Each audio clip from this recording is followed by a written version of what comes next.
گویا اللہ نے فرمایا قرب اتنا ہوا کہ اے اہل عرب، جس طرح تم کمانے جوڑتے ہو نا، آج ہم نے بھی کمانے جوڑ لی ہیں۔ اس لیے اللہ اس کے رسول کے دشمن الگ الگ نہیں ہے۔ جس نے جو ہے وہ رسول پہ گالی دی، رسول پہ حملہ کیا، وہ اللہ پہ حملہ تصور ہوگا۔ اس لیے اللہ کے محبوب علیہ السلام نے جب جنگ کے موقع پہ ہاتھوں کے اندر کنکریاں لی اور شاہت الوجوہ اللہم ارعب قلوبہم وزلزل اقدامہم، حضور نے کنکر پھینکے تو رب نے کیا کہا؟ وما رمیت اذ رمیت ولکن اللہ رمی، محبوب یہ جو کنکر تو نے پھینکے یہ تو نے تو نہیں پھینکے، یہ تو میں نے پھینکے ہیں۔ اس لیے کہ کمانے اگرچہ دو ہیں لیکن نکلنے والا تیر اب ایک ہی ہوگا۔ یہاں بڑی خوبصورت بات ہمارے بزرگ فرمایا کرتے تھے کہ اللہ اور اس کے رسول کی ذات ایک نہیں۔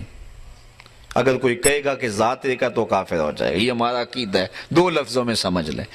اللہ اور اس کے رسول کی ذات ایک، وہ کہتے ہیں اللہ کے رسول کی ذات ایک نہیں مگر بات ایک ہی ہے۔ ذاتیں دو ہیں لیکن باتیں دو نہیں ہیں۔ بس اس نقطے کو یہاں سمجھایا گیا کہ ایسا قرب ہوا کہ جس طرح تم دو کمانے جوڑتے ہو۔ اور یہاں اعلیٰ حضرت نے یہ جو میں نے آپ کے سامنے اشعار پڑھے ہیں، کمانے ہے، آپ جو فرماتے ہیں کہ کمانے امکان کے جھوٹے نقطوں تم اول و آخر کے پھیر میں ہو۔ آپ نے کمان کو دوسرے انداز سے بیان کیا۔ آپ کہتے ہیں ایک ہے کمانے الوہیت اور ایک ہے کمانے رسالت۔ تو جب دو کمانے ملی نا تو اس طرح دائرہ بن گیا۔ کمان نصف دائرے کو کہتے ہیں نا، یہ اشکال ہے ریاضی کی، خط، مثلث، مربع، مستطیل، دائرہ، یہ سارے اشکال ہیں۔ تو اعلیٰ حضرت شکل بیان فرماتے ہیں تو کہتے ہیں کہ یہ جب دو کمانیں جڑی، نصف دائرہ کمان ہوتی ہے، دو کمانیں جڑی تو کیا بن گیا؟ دائرہ بن گیا۔ اچھا آپ جانتے ہیں کہ جو خط ہوتا ہے یہ دو نقطوں کو ملائیں تو خط بن جاتا ہے۔ الف بے، دو نقطوں کو جوڑیں کیا بن گیا؟ خط۔ مثلث بنائیں، الف بے جیم، ان کو جوڑیں آپس میں تو مثلث بن گیا۔ مربع اور مستطیل کیا ہے؟ الف بے جیم دال۔ نقطوں کو جوڑتے جائیں، یہ انتہا ہے، یہ آغاز ہے۔ یہاں سے شروع ہوا یہ خط، یہاں ختم ہو گیا، یہاں سے شروع ہوا یہاں ختم ہو گیا، یہاں سے شروع ہوا یہاں ختم ہو گیا۔ یہ میرا میز سامنے جو پڑا ہوا ہے یہ مستطیل شکل میں، الف بے جیم دال کہہ لیں۔ الف سے شروع بے پہ ختم، بے سے شروع جیم پہ ختم، جیم سے شروع دال پہ ختم، دال سے شروع پھر الف پہ ختم۔ لیکن انہی شکلوں میں سے ایک شکل ہے دائرہ۔ جب دائرہ بن جائے تو پتہ ہی نہیں چلتا شروع کہاں سے ہوا، ختم کہاں ہو رہا ہے، چونکہ دائرے پر الف بے جیم دال نقطے، اور اگر کوئی لگائے تو وہ جھوٹے ہوتے ہیں۔ اعلیٰ حضرت فرماتے ہیں سمجھنے والوں سمجھ جاؤ، فَكَانَ قَابَ قَوْسَيْنِ، اللہ فرماتا ہے کہ جب یہ بن گیا دائرہ تو تم اب بھی میرے نبی کی حدیں تلاش کرتے پھرتے ہو۔ کمان امکان کے جھوٹے نقطوں تم اول و آخر کے پھیر میں ہو۔ محیط عربی میں دائرے کو کہتے ہیں، محیط کی چال سے تو پوچھو کدھر کو آئے کدھر گئے تھے، کوئی حد ہے ان کے عروج کی، بلغ العلا بکمالہ فاوحی الی عبدہ ما اوحی، پھر اس نے اپنے بندہ خاص سے کچھ راز کی باتیں کی۔ فاوحی، وہی کہتے ہیں اشارت الخفیہ السریہ، چپ کیسے کسی کے کان میں کوئی بات کہہ دینا کہ دوسرا سن نہ پائے، اس کو کہتے ہیں وحی۔ تو اس نے اپنے بندے سے کوئی راز کی بات کی، فاوحی، اس نے وحی کی، فاوحی، اس نے وحی کی، الی عبدہ، اپنے بندے کو۔ یہ معراج کا نقطہ عروج ہے نا، کس لیے بلایا، کیا کہا؟ یہاں بھی ملاقات ہوتی ہے تو آپ دیکھتے ہیں کہ بات کیا ہوئی، تو اللہ تعالیٰ اس کو بیان فرما، فاوحی، پھر اس نے کلام کیا اپنے بندے سے۔ سارے کان کھڑے ہو گئے، سارے لوگ جو ہیں وہ متوجہ ہیں کہ سنیں کیا کہا۔ آگے فرمایا ما اوحی، تمہیں کیا لگے جو مرضی کہا، اس کو مبہم رکھا، بیان نہیں کیا۔ فاوحی، یہاں تک بیان کیا، اس نے وحی کی، الی عبدہ، اپنے بندے کی طرف، بندہ خاص کی طرف۔ سارے کان کھڑے ہو گئے، کیا وحی کی؟ کہا ما اوحی، جو بھی کی، جا کرنے والا جانے یا سننے والا جانے، تمہیں کیا لگے، تم اتنا جانو کہ اس نے اپنے بندے کو کچھ عطا کیا، کچھ دیا، اس نے اپنے بندے کو کچھ وحی کی۔ اور علماء فرماتے ہیں 70,000 اسرار تھے، 70,000 حکایات تھیں، اور جو ہے وہ 70,000 جو ہیں وہ احکام تھے جو اللہ تعالیٰ نے اپنے محبوب علیہ السلام کو 70,000 رموز، 70,000 اسرار اور 70,000 جو ہیں وہ حکایات جو اللہ نے اپنے محبوب کے سینے میں ودیت کی۔ اچھا، ام المومنین سیدہ عائشہ رضی اللہ تعالی عنہا سے ایک روایت ہے، فوائد الفوائد شریف میں ہے، کہتے ہیں ایک دن حضور علیہ السلام کا دریائے رحمت جوش میں آ گیا، مجھے کہا عائشہ جو مانگنا ہے مانگ لو، جو مانگنا ہے مانگ لو۔ میں نے عرض کی حضور اگر اجازت ہو تو اپنے باپ سے مشورہ نہ کر لوں، دریائے رحمت جوش میں ہے اور کہا جو مانگنا ہے مانگ لو، موقع بڑا اہم ہاتھ میں آیا ہے، تو اگر آپ اجازت دیں تو اپنے والد حضرت ابو بکر صدیق سے مشورہ نہ کر لوں؟ کہا جاؤ ان سے پوچھ لو۔ حاضر ہوئی، دریائے رحمت جوش میں محبوب نے فرمایا کہ عائشہ جو مانگنا ہے مانگ لو، مجھے بتایا جائے کہ میں حضور سے کیا مانگوں۔ فرمایا عائشہ حضور سے عرض کرنا کہ معراج کی قربت خاص میں اللہ نے آپ سے کوئی راز کی باتیں کی تھیں، تو ان باتوں میں سے کوئی ایک بات بتا دیں۔ مانگا بھی تو علم مانگا اور کہا عائشہ سنو، میرے سے وعدہ کرو جو حضور بتائیں مجھے بھی آ کے بتانا۔ کہا ٹھیک۔ حاضر ہوئی، حضور نے فرمایا عائشہ مشورہ ہو گیا؟ جی حضور ہو گیا۔ کہا بتاؤ پھر کیا مانگتی ہو؟ کہا حضور معراج کی قربت خاص میں جب آپ گئے تھے تو اللہ نے آپ سے کوئی کلام فرمایا تھا؟ کہا جی۔ تو حضرت عائشہ رضی اللہ تعالیٰ نے عرض کی حضور پھر ان باتوں میں سے ایک بات مجھے بتا دیں۔ حضور مسکرا پڑے، اس بات پہ بھی مسکرائے ہوں گے کہ میرے یار غار کا انتخاب کیسا ہے، اور اس بات پہ بھی مسکرائے ہوں گے کہ اگر راز کی بات بتا دوں پھر راز راز تو نہ رہا، لیکن خود ہی پہلے وعدہ کیا تھا جو مانگو گے دوں گا۔ تو حضرت عائشہ نے عرض کی حضور مجھے ان باتوں میں سے ایک بات بتا دیں۔ تو حضور فرمایا عائشہ سنو پھر، جب میں قربت خاص میں پہنچا میرے رب نے مجھ سے جو خاص باتیں کی ان میں سے ایک بات یہ کہ اے محبوب آپ کی امت میں سے اگر کوئی شخص کسی شخص کا ٹوٹا ہوا دل جوڑ دے گا میرے اوپر لازم میں بغیر حساب کے جنت عطا کروں گا۔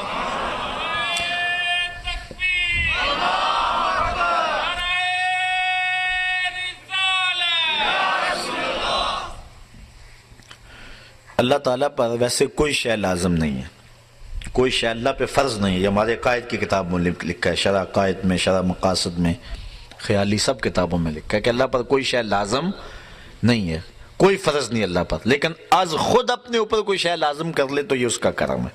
تو کہا یہ بات میں اپنے اوپر فرض کر لی ہے، لازم کر لی ہے کہ جو شخص کسی شخص کا ٹوٹا ہوا دل جوڑ دے بغیر حساب کے اسے جنت عطا کروں گا۔ ام المومنین بہت خوش ہوئیں کہ بسا اوقات کسی شکستہ دل کی بات سن لیتے ہیں، کسی کا دکھڑا ہی بیٹھ کے سن لینا کبھی تو اس کو تسکین ہو جاتی ہے، کسی کی مدد کر دیتے ہیں، کسی کے کام آ جاتے ہیں، کسی کو مصیبت سے نکال دیتے ہیں، یہ تو بخشش کا بہانہ مل گیا۔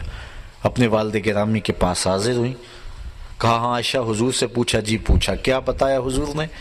تو کہا کہ حضور نے یہ بات کہی ہے۔ ام المومنین بہت خوش تھی، لیکن سیدنا صدیق اکبر نے جب سنا تو زاروں کے تار رونا شروع کر دیا۔ ابا جی یہ بات رونے والی تو نہیں، بسا اوقات دکھیوں کے ہم کام آ جاتے ہیں، پریشان حالوں کی دل کی جو ہے وہ شکستگی دور کر دیتے ہیں، یہ تو بخشش کا بہانہ ہاتھ آ گیا۔ کہا عائشہ اسے معکوس بھی پڑھو، تصویر کا دوسرا رخ بھی دیکھو، اگر کوئی کسی کا ٹوٹا ہوا دل جوڑ دے بغیر حساب کے جنت میں جائے گا، اور اگر کوئی کسی کا دل توڑ بیٹھے تو پھر تو سیدھا جہنم میں جائے گا۔ اس لیے میں ڈرتا ہوں کہ ہم سے کسی کا دل نہ ٹوٹ گیا۔ آج کے معراج النبی کے موضوع پہ ہونے والے اس اجتماع سے یہ درس لے کر گھروں میں پلٹنا، ہو سکے تو کسی کا دل جوڑ دینا، لیکن کسی کے دل کی شکستگی کا سامان نہ بننا۔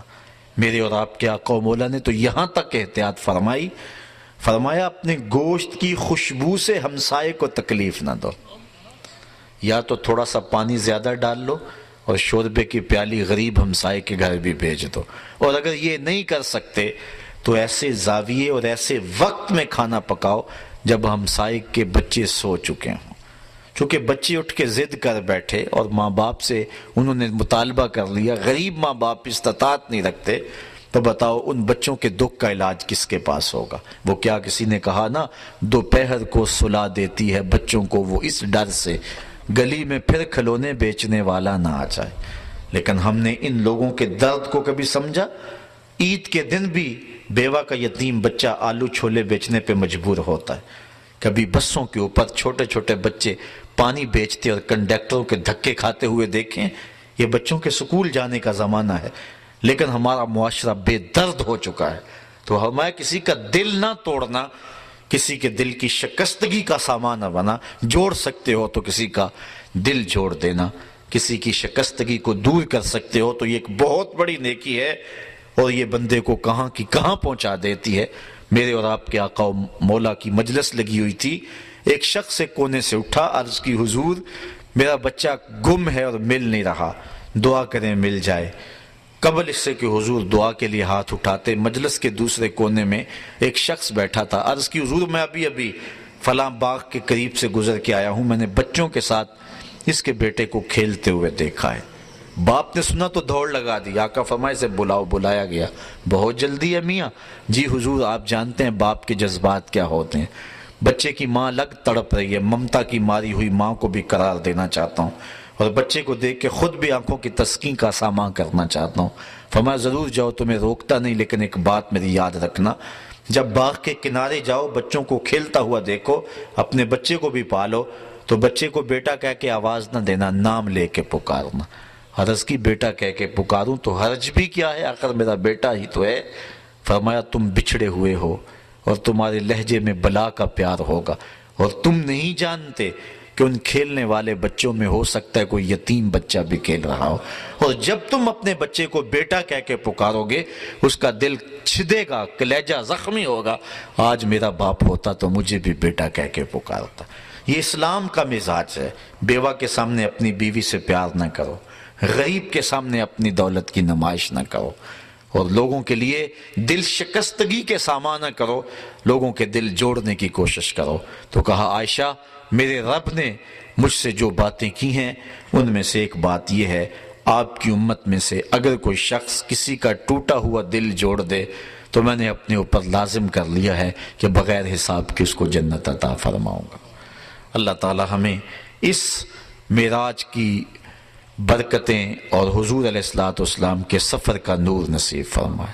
معراج کا ایک اور تحفہ جو خاص طور پہ حضور علیہ السلام لے کر کے آئے، چونکہ یہاں سبحان اللہ زیاسرا بے عبد ہی ہے نا، یہاں عبدیت کا لفظ استعمال کیا گیا ہے. ملا جیون جو کہ اورنگزیب عالمگیر کے بھی استاد ہیں، انہوں نے تفسیرات احمدیہ میں لکھا ہے کہ یہاں عبد ہی کا جو لفظ استعمال کیا ہے، یہ لفظ جو ہے وہ کیوں استعمال کیا گیا ہے، تو آپ نے اس کی کئی وجوہات بیان فرمائی. تو ایک وجہ یہ بھی بیان فرمائی کہ یہ حضور علیہ السلام کا خود پسند فرمودہ لفظ ہے. وہ کس طرح کہ جب معراج کی خلوت خاص میں پہنچے تو جس طرح حضرت عائشہ سے حضور نے پوچھا نا کہ عائشہ جو مانگتی ہے میں دوں، تو اللہ تعالیٰ نے کہا بما اشرفک یا احمد، اے پیارے محبوب میرے پاس آیا، بتا تجھے کس چیز سے نوازوں، تجھے کس چیز سے نوازوں. تو حضرت نبی رحمت صلی اللہ علیہ وسلم نے جو مانگا، اس سے کسی شخص کے سوال سے نا اس کی ذہنیت کا پتہ چلتا ہے. کوئی آپ کو پوچھے کہ کوئی سوال کرے کہ جب میں اس سوال سے آپ اندازہ کر سکتے ہیں نا کہ یہ شخص کیا چاہ رہا ہے. دولت مانگے گا تو آپ سمجھیں گے دنیا کا بھوک ہے، کوئی عہدہ مانگے گا سمجھیں گے شہرت کا بھوک ہے.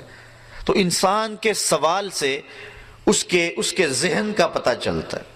اس لیے وہ کیا کسی شاعر نے کہا تھا، میرے سوال کی عظمت تو دیکھ ہے ساقی، میرے سوال کی عظمت تو دیکھ ہے ساقی، جام نہ دے حسن طلب کی داد تو دے.